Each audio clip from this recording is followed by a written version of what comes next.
చెప్పు.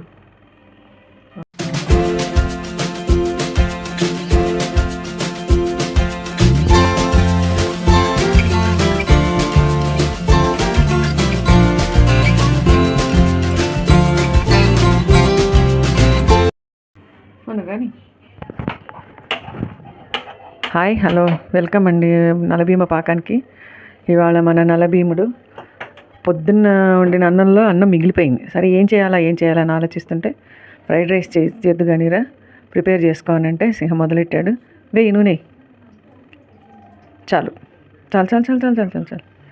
దీనికి మన స్టవ్ వెలిగించినప్పుడు మీడియం సైజులో కాకుండా హైలోనే ఉంచుకోవాలి వీటిని.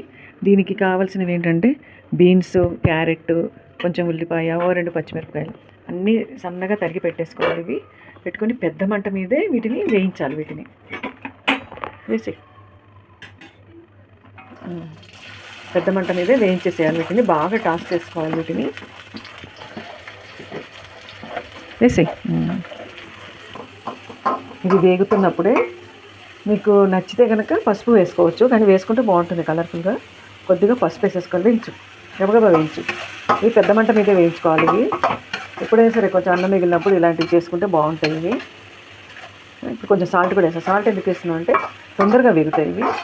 మీకు ఇంకొకటి దీంట్లో ఏంటంటే మొత్తము కూడా ఇవి మనం ఉడకబెట్టినట్టు పచ్చివాసన పొయ్యేంత మటుకు మాత్రమే వేయించుకోవాలండి. ఈ ఫ్రైడ్ రైస్లకి మనం ఉడకబెట్టుకోకూడదు. ఉడకబెట్టుకుని ఉంటే అది కూరన్నం అవుతుంది, కానీ ఫ్రైడ్ రైస్ కాదు అది. కొంచెం అన్నం కూడా ఇట్లా చూపిస్తాను చూడండి, కొంచెం పొడి పొడిగా ఉంటుంది చూడండి అన్నము. ఇది మార్నింగ్ వండిన అన్నం, కొంచెం పొడి పొడిగా ఉంది, చక్కగా వచ్చేస్తుంది ఇప్పుడు దీనికి. చూడండి ఇది వేగుతుంది. ఉల్లికాడలు అలాంటివి ఉన్నా కూడా వేసుకోవచ్చు ఇందులోను. కొద్దిగా కారం, ఎందుకంటే ఆల్రెడీ ఇందులో పచ్చిమిరపకాయలు తరిగేసాడు. కొంచెం ఇంబ్యాలెన్స్ ఏదైనా అయితే బ్యాలెన్స్ చేస్తుందని చెప్పి నేను కారం కొంచెం వేసాను. సాల్ట్ కూడా తగ్గుతుందేమో అంటున్నాడు, మరి కొంచెం సాల్ట్ వేస్తున్నాను.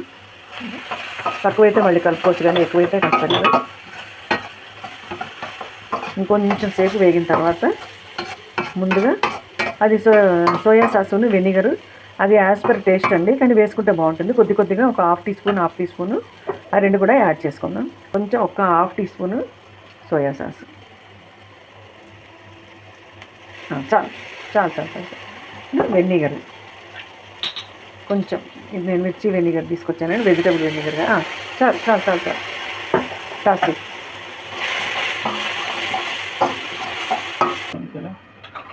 ఇది వేగిందండి. ఇప్పుడు దీంట్లోకి అన్నము వేసేసుకుందాం. అన్నం వేసేసుకోవాలి చూడండి. అన్నం వేసేసుకొని బాగా తిరగమరగా కలిపేసుకోవాలి. దీన్ని ఎంత స్పీడ్గానే కలుపుకోవాలి. మీకు టెస్టింగ్ సాల్ట్ రుచి బాగుంటుంది, కానీ అజినోమోటో వాడకూడదు అంటున్నారండి, అందుకే నాకు వేయట్లేదు. లేకపోతే అజినోమోటో కూడా వేసేసుకుని టాస్ చేసుకోవచ్చు, కానీ అజినోమోటో వేరే. దాని బదులు మీ దగ్గర ఉంటే కనుక వైట్ పేపర్ పొడి కానీ సొంటి పొడి కానీ వేసుకోండి. టేస్ట్ చాలా బాగా వస్తుంది, బ్యాలెన్సింగ్ అవుతుంది టేస్ట్ కూడాను. అవి ఏవి లేకుండానే వీటితోటే చాలా సూపర్ అండి, కలర్ఫుల్గా వచ్చేసింది. అన్నోడు ఏదో అనుకున్నాం కానీ బాగానే చేస్తున్నాడు. ఆహా, కలర్ఫుల్గా ఉందండి, చూస్తేనే నోరు ఊరిపోతుంది కదా. సరే దీన్ని మనం ప్లేటింగ్ చేసేసుకుందాము. అబ్బా ఎంత బాగుంది కదా. ఎందుకట్లా విడదీస్తున్నావు? వేస్తున్నానమ్మా, విడతీయట్లేదు. సరే ఇప్పుడు ఇది టెస్టింగ్ టైం అండి. ఎలా ఉందో చూసి చెప్తాను. ఆ పొగలు కక్కుతుంది, బాగుండే ఉంటుంది.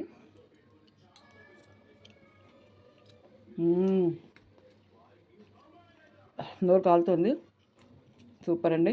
వీడియో నచ్చితే లైక్ చేయండి, షేర్ చేయండి. మీరు కూడా ట్రై చేసి ఎలా వచ్చిందో కామెంట్ చెప్పండి. Okay guys, bye, good night.